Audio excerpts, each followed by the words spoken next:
Good morning and welcome everybody. A really warm welcome to you all here to London today. It's a great pleasure. My name is Mark Radford. I was just about to say I'm the Director of Nursing for Improvement at NHSI, but now I'm not. I'm Deputy Chief Nurse for England. So it's really great to be here. There's a little ripple of applause from colleagues. Thank you.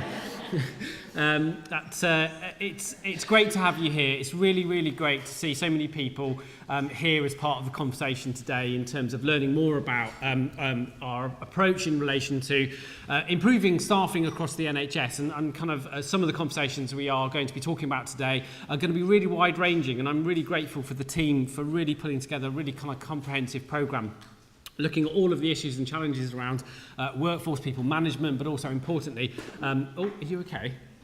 Excellent. Yes. Is there a nurse in the room? Yes, there's one or two. And this is really kind of important. One of the reasons why we've placed this programme on our agenda is that there is always a desire from the system, from all sorts of parts of the NHS and other parts of the care system to look at staffing and solutions and ideas. And part of our role is really to kind of help you in terms of understanding that, looking at policy, looking at case examples and best practice, and also, importantly, getting a sort of development across all of you really to identify some good practice examples and get people connected around solving some of these problems. So that's the kind of how we've got here today. I'm really delighted and grateful for the team who've put this event on. I often just say that I'm kind of like the front man for these things, and behind the scenes is a quite simply superb team working across all parts of NHS England and NHSI, including my learned colleague Anne Casey, who many of you will know has led a lot of development in there. But there's one thing missing from this slide. It says Anne Casey, but it doesn't say MBE on there because she was awarded a Queen's Honour for all of her work in relation to safe staffing. So thank you, Anne, for many years and your continued support in terms of this agenda, because it's important that we keep retaining this conversation going across the system in relation to getting this right. But thank you for the team for setting this up. We've got a quite great agenda today in terms of understanding some quite knotty and challenging problems in relation to staffing and workforce. So I'm grateful again for lots of colleagues and their kind of contributions today to do that. So there are no fire alarms due today, and obviously the entry point that you came into, Mary Ward House, we collect outside if there is a fire alarm a bit later. The toilets are out where you came in through kind of reception. Wi-Fi is available here for your use, and we are obviously doing a lot of debate via social media as well, because lots of people can't make it today, but they do want to be involved in the conversation. And you will see our camera crew at the back there, which big wave from the camera team. And one of the things we wanted to do is we recognise that this is a really important issue for the system.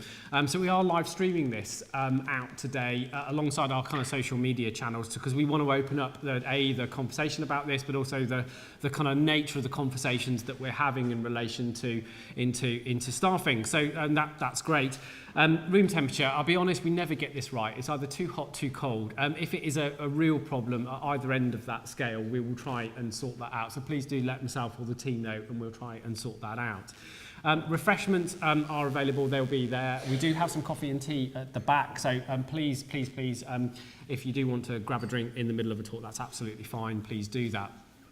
Twitter, we're using the CNO Safe Staff 2019 tag on this alongside Team CNO, and obviously the live stream event, which we will be placing like we've done with the original programme we had in Workforce Safeguards previously. We'll be placing on the YouTube channel later on to enable people, if they aren't able to make it today, to be able to learn and understand more.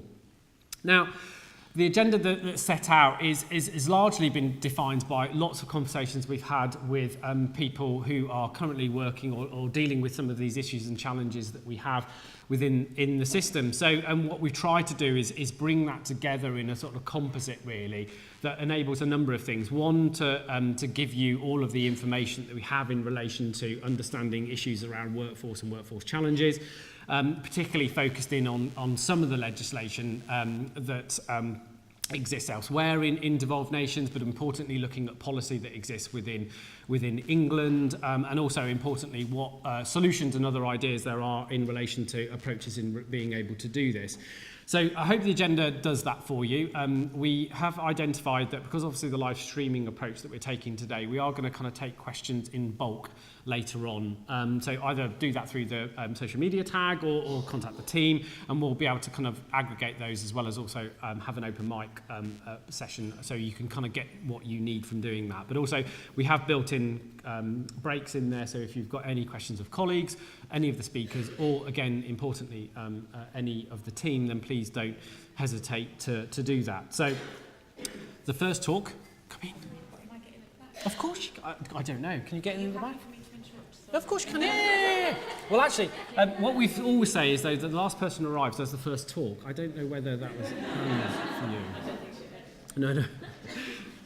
Yeah, I'd ignore that and run to the back. If you can be cognizant of the speakers, I know some of you will probably need to be kind of on call, so if you could turn your kind of phones to silent. I did that once and then got a phone call from my mum in front of speaking about 2,000 people once, which was kind of, I didn't answer it, but it kind of sets you off a little bit. So if you could kind of keep your phones to silent, if you do need to make calls, obviously please step out of the room, would that be great. So in terms of workforce, the team have asked me to kind of set out, I think, an overview really of why implementing safeguards in relation to the workforce is kind of really important within not just the NHS, but workforce and staffing, particularly where we see looking at the registered nursing workforce is a consistent issue that we hear about a lot, not just within the NHS sector, but in social care and care homes and a range of other places. And many of you will know Ruth May, myself and others are leading a piece of work at the moment looking at the long-term plan in relation to developing a short, medium and long-term strategy in relation to dealing with some of the underlying challenges that we have in terms of the registered nursing and midwifery workforce of the future. And it is a particularly knotty and tricky problem to solve and will require a number of solutions to be able to deal with that. But it's important to kind of reflect on the here and now in terms of the challenges that workforce and people face at the point of care in terms of leadership roles within organisations, people's homes, community settings up and down the country.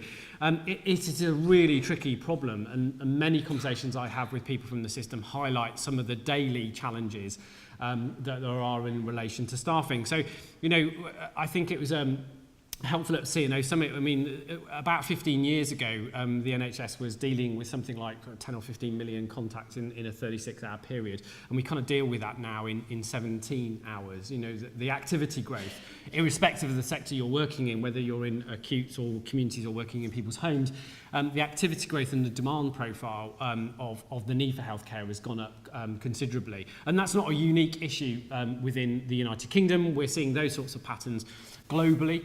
So the demand for particularly registered nursing workforce globally is quite significant, and again in ours. So the quality bar that's been set is quite significant, and quite rightly so. That, you know, our patients, our service users, our clients, irrespective of where they're cared for by NHS or social care services, absolutely require the best in outcomes, which we cannot disaggregate in any way from having the right numbers of staff doing the right things at the right point in time. And obviously there are some concerns obviously in relation to the performance of the system.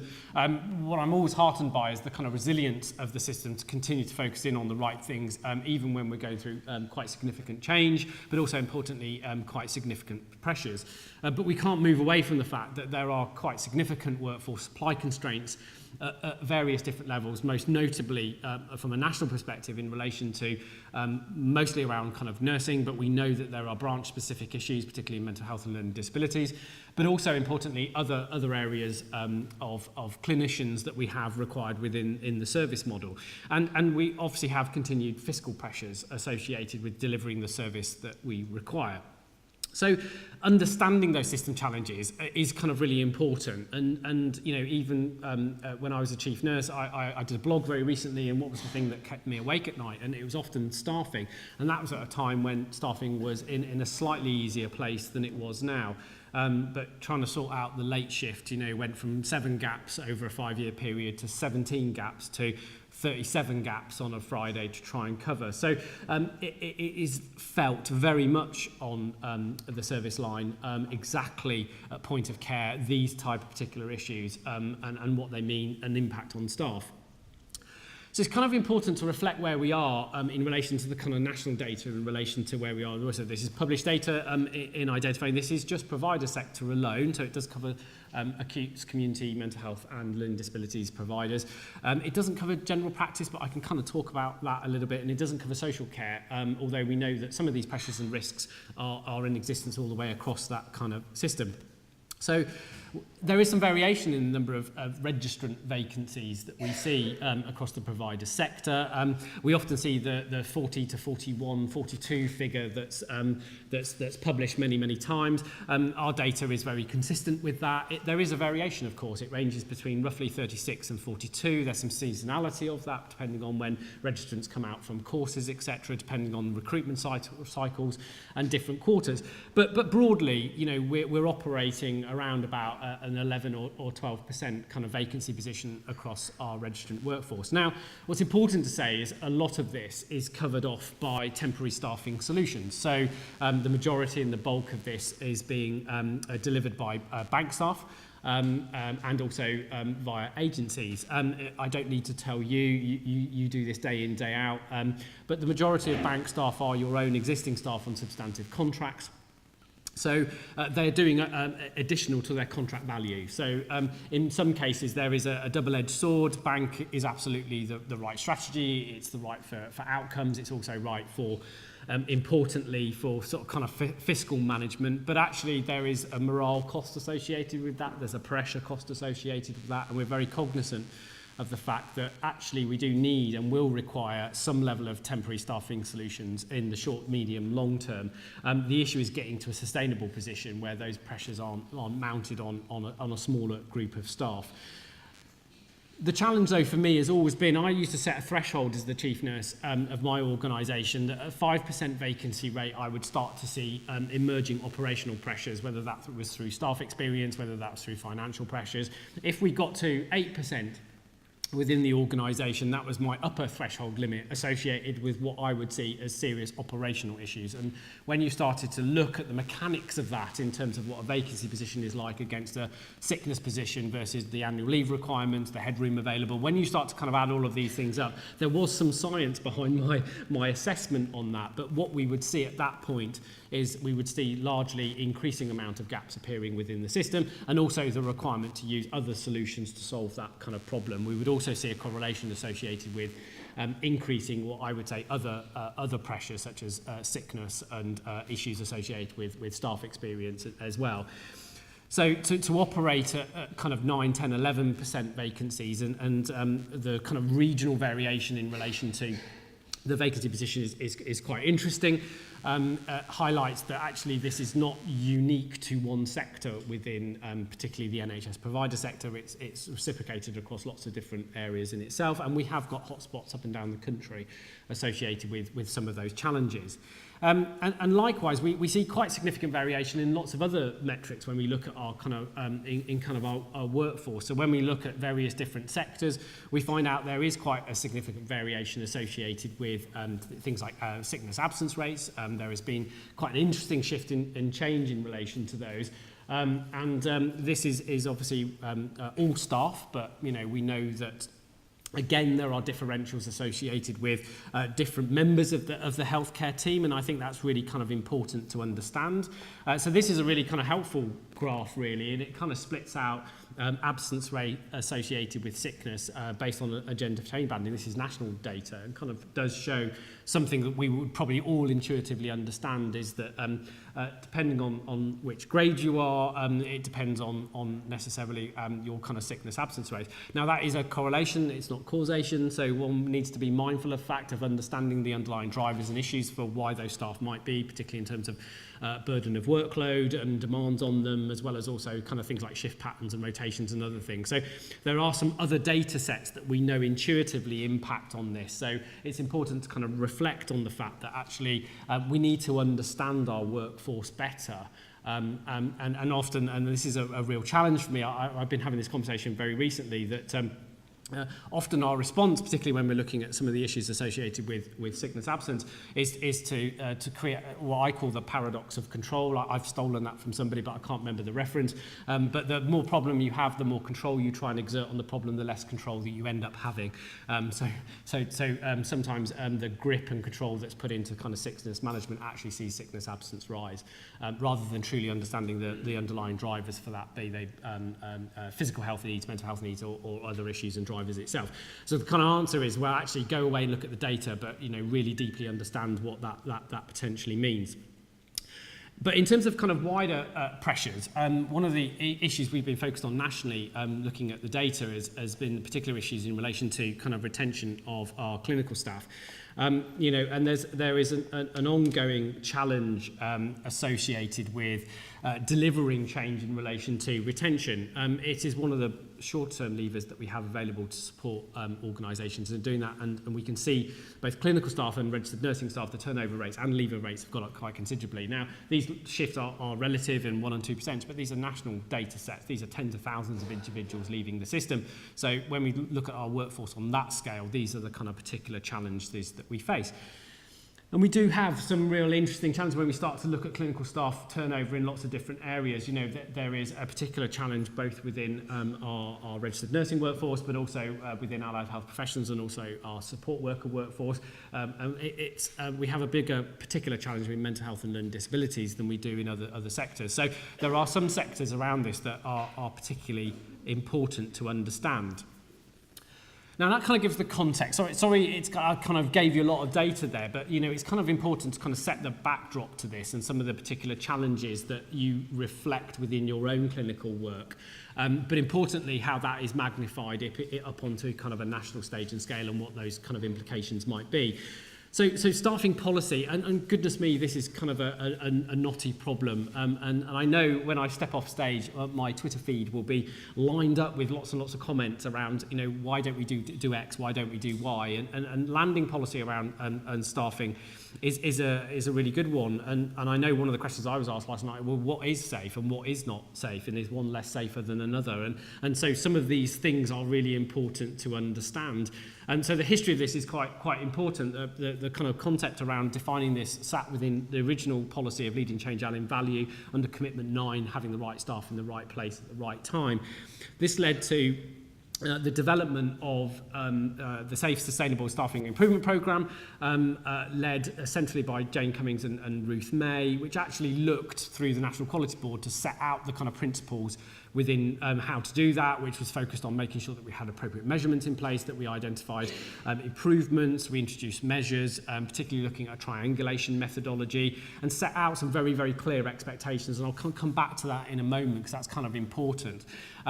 Most people were kind of, okay, this feels right, this feels intuitive, but obviously there is some divergence in how the devolved governments have taken forward a very similar problem. So whilst there's a lot of commonality in the approaches the devolved governments are taking, so having a formal process, developing sector-based work streams, acuity tools, using a triangulated methodology, etc., and importantly, how professional judgment and outcomes are cited within that. We do have both Scotland and Wales going down a legislative route in relation to this. So there are some very different approaches, both internationally and also within the UK, as to how we solve this kind of problem. So my role is not really to, it is a government issue in terms of taking forward legislation. Part of our job today is really to describe to you what current policy and frameworks exist, and how they're designed and what they're designed to do, and how you can use them in your practice to ensure that you get the kind of outcomes that your service users, clients and patients need. So we've we developed a program of work looking at sector-based improvement resources, which really identified that commonality approach, which is how would we define the specific tools, how would we develop an appropriate triangulation methodology alongside the tools, professional judgment, outcomes, etc., to ensure that you were delivering what needed to be delivered. They were set out by very specific system leaders as independents to kind of come to a view in relation to these, ranging from adult ward, inpatient settings, maternity, right through to mental health and learning disabilities. It was a really interesting process of over about 18 months. We had a great deal of engagement from a lot of different sectors in terms of understanding this, and our process was always to be as open and transparent about some of these challenges, recognising that we couldn't solve everything for everybody, but broadly academic assessment of the available evidence in relation to that, and you'll hear from Peter Griffiths very soon, who was one of the key parts in relation to the adult inpatient setting guide. So engagement was really important, but it does boil down to very, very simple approaches in relation to having evidence-based tools and data to support the decision-making process that you have. Professional judgment is absolutely key, as well as also focusing in on the outcomes, the effectiveness of what is designed. Now, as you'll see from each of those areas that were examined, the level at which the evidence base is available to inform evidence-based tools and data, and I won't steal Peter's thunder a little bit later on, but in some sectors the evidence base was relatively weak, or in some cases quite non-existent. Professional judgment takes more prominence in some settings because of the evidence base not being there, and there is a call then really to develop more evidence base to support some settings like mental health, learning disabilities. We've got lots of good evidence within community settings that look at caseload management, but actually they're quite niche in certain areas. There wasn't an aggregated level that could be used to understand that. So I think there is a call for more information to be able to develop research and really define and understand those kind of problems. And a challenge for my colleague Alison Leary around perhaps utilising a composite view of evidence to inform decisions where there's a lack of consistent approaches in relation to doing that. So in terms of the principles as outlined, they're clearly, again, very similar. In fact, this is a model that you will see within the Welsh document in relation to staffing approaches. Now, the kind of policy is there. And one of the key things for me was to kind of go away and look at some of the kind of cardinal things, the things that are really important to land this well and effective within organisations. And one of the key principles of the NQB argument was to make sure that absolutely that boards, organisational boards and leaderships were cited on this. Because there is a natural tendency to see staffing as related to the nurse director on a board. And actually it was a board's responsibility, including the finance director, the chief exec and the medical director, to get staffing right. And then I'll come to how workforce safeguards developed as a result of that.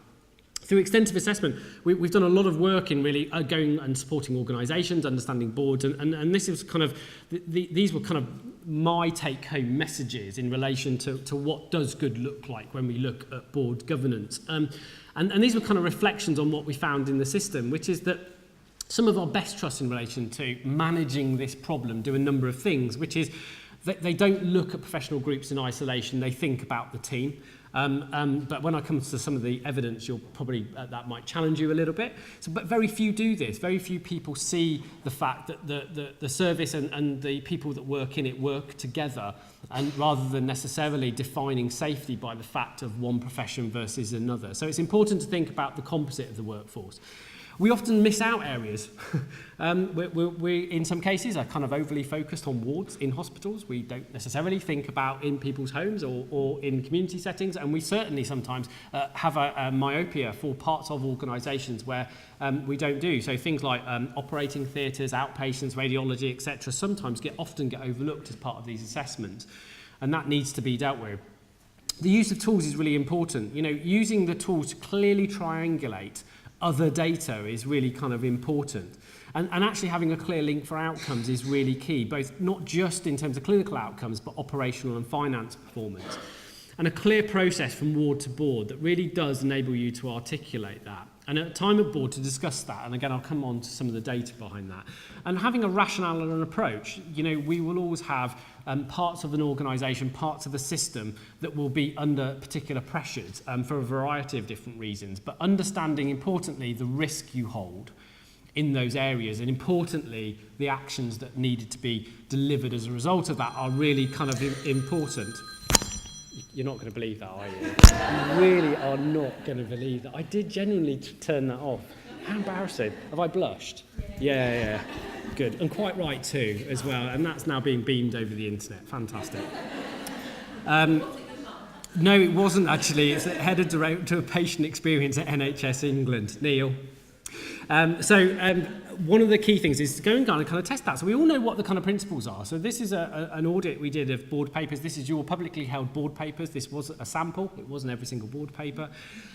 84% of trust explicitly stated they had a twice yearly assessment in relation to their staffing. That's 84% trust. Now this is a mandated requirement. So there's still 16% of trust who don't do this.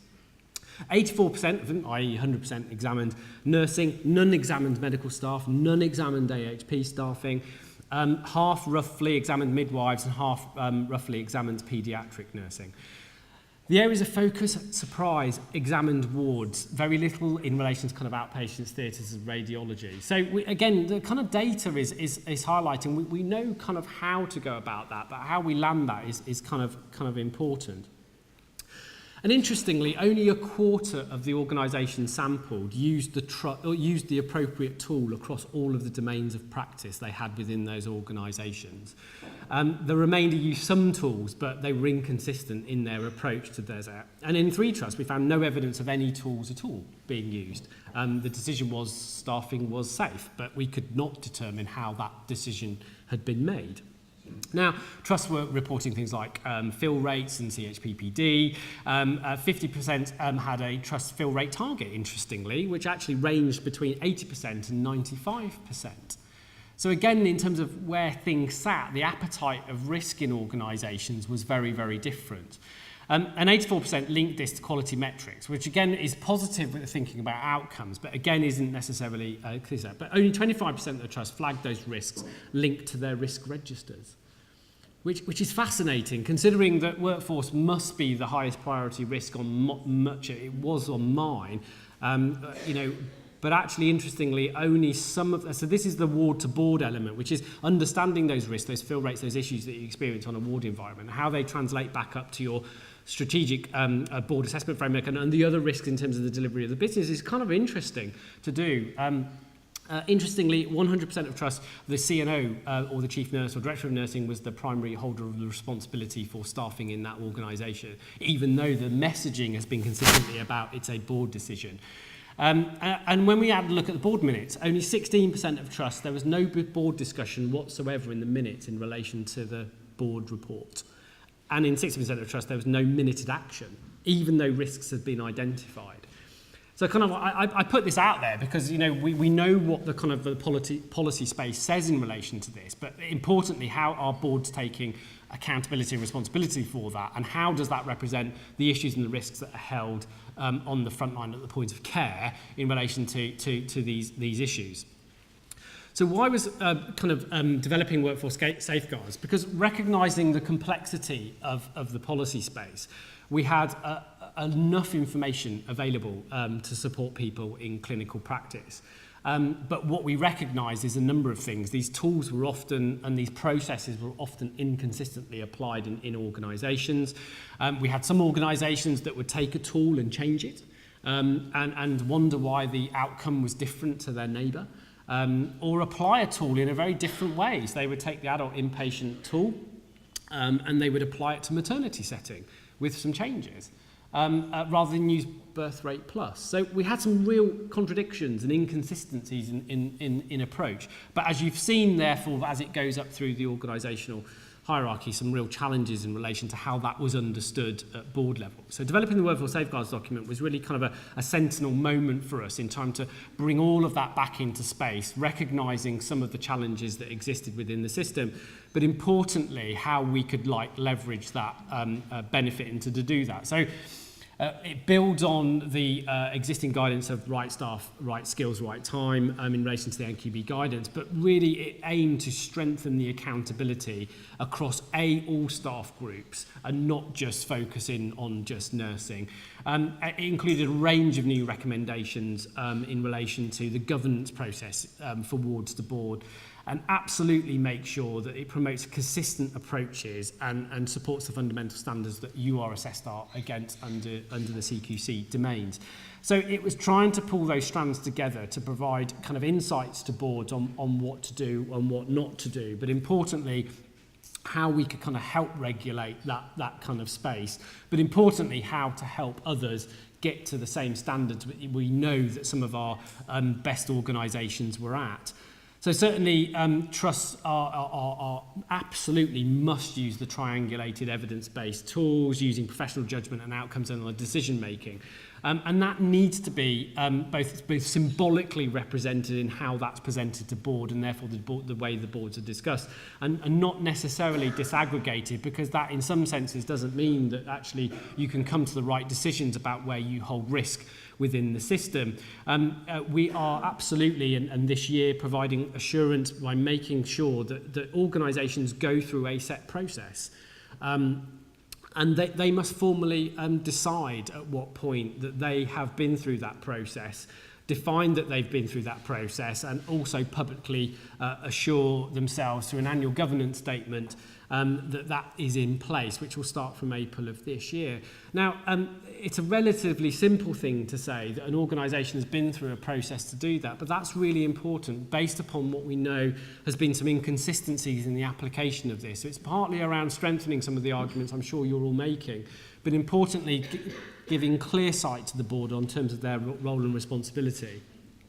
And one of the most important shifts we've identified is in relation to the development of a quality impact assessment in relation to what we determine as being significant establishment changes within. We are all looking to innovate in practice in lots of different parts of the country. And the important thing is to absolutely not necessarily reduce the level of innovation and drive, particularly in terms of developing new roles, and also being responsive to the needs of service users and clients in different clinical models up and down the country. It's absolutely about making sure that the boards are cited and the system and the service are cited on the risks of doing that. If I could give you a short story, an anecdote, I've got 7 minutes, I think. I'm all right. Back in the early 90s, I was a staff nurse working in an operating theatre doing my master's in advanced practice. And as you can imagine, I know this might be a real shock, but I wasn't a wallflower and I wasn't that shy. But I rocked up to my directors of nursing office and tapped on her door and said, I could solve the emergency service problem, surgery problem for this organisation if you were to just introduce a clinical nurse specialist in emergency surgery. And I know the sort of person who would be great for that role. And at the time, the director of nursing went, well, I think that's a fabulous idea. You can start Monday, because we had a particular problem in things like necrophilia management and other things as well.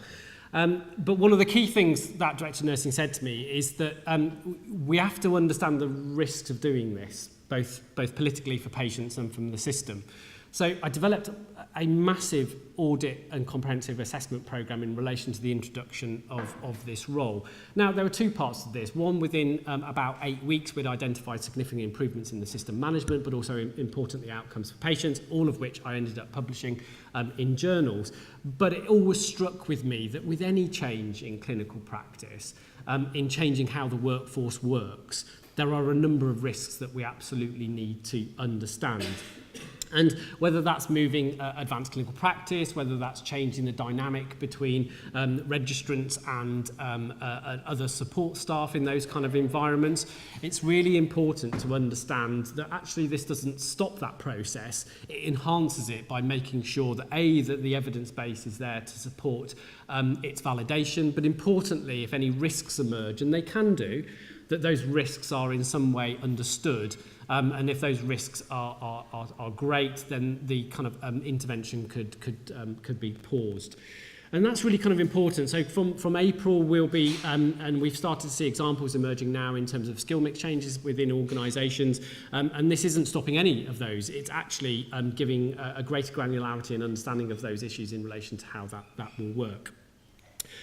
In the kind of final kind of 5 minutes, I just want to go back and kind of reinforce the issue about boards, because we know, and I've looked into some of the evidence in relation to this, that some of the decision-making processes that have resulted in particular issues and risks and harms across the NHS sector have resulted in many cases, issues with strategic decision-making on how an organisation should go forward. The most public example, obviously, was the Mid-Staffordshire example, where decisions were made in relation to staffing without appropriate governance and risk assessment and quality impact assessment, which led to quite serious, very harmful and ultimately quite significant harms for many patients, as we all know.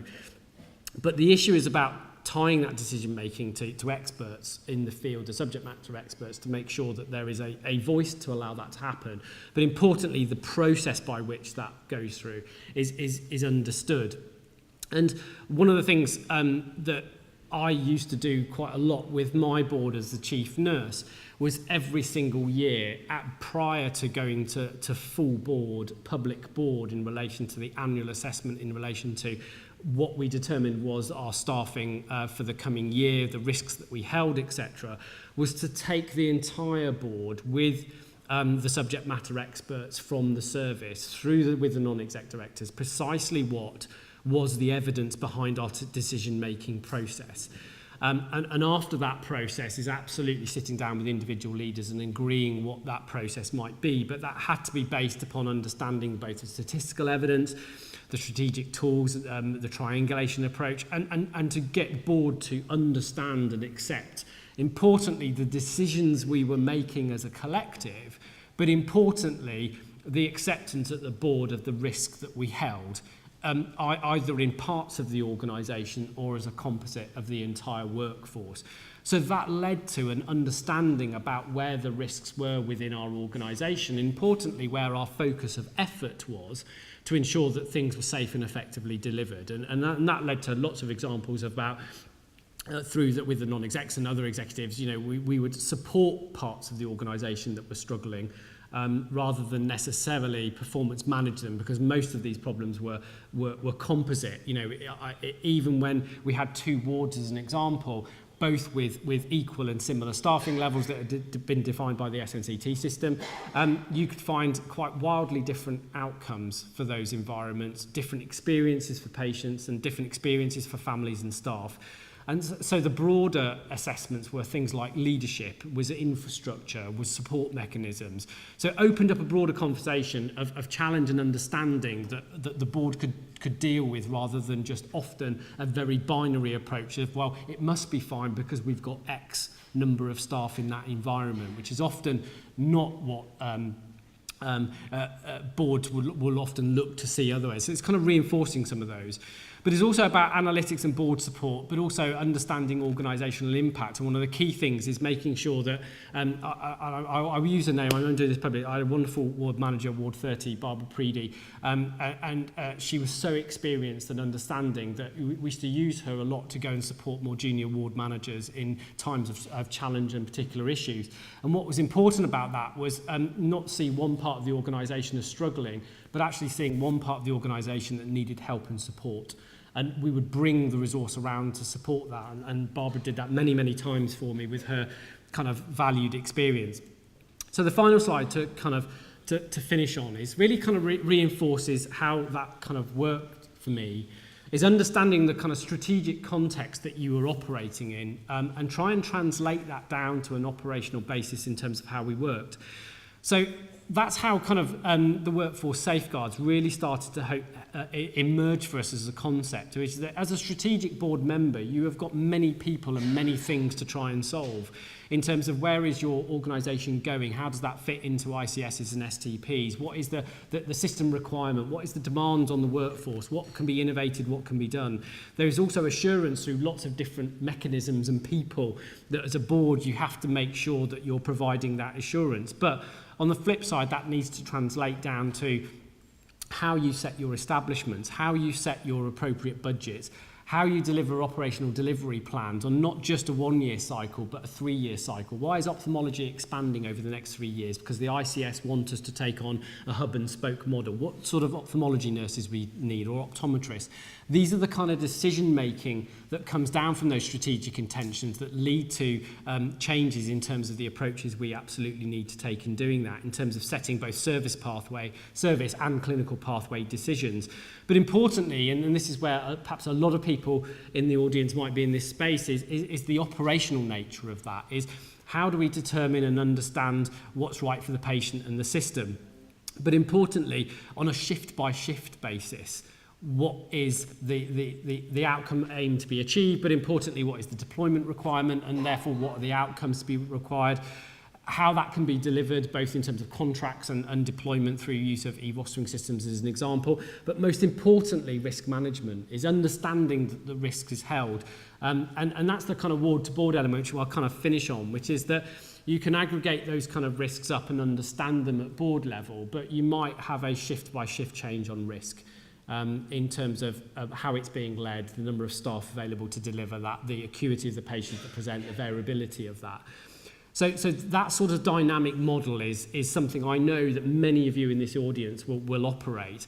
And really today is about giving you some other ideas, tools, techniques and support that bring together this kind of one composite view on how to describe those approaches in relation to staffing within an organisation that ties those up. Because I hope I've been able to demonstrate there is some fantastic work going on across the country and many organisations getting this right, but some of our organisations are really struggling. And often it's because these elements and these structures and these processes are not coordinated in the right way to make sure that you understand the right resources required, understand how that asset needs to be deployed for the right outcomes for your patients or your service users, or at any level, whether that's a shift basis or an aggregate organisational level, there is an understanding of the risks and also, importantly, the mitigations that go into ensuring that those things are dealt with both responsibly and also, importantly, rapidly for better outcomes for patients. So I'll pause there. I'm kind of 2 minutes over, but I'd just like to say thank you very much for your time today coming to this conference. I hope you enjoy it, and I hope that perhaps my presentation has given you some initial food for thought around the approach we might take and what you might get out of today. So thank you very much. Introduce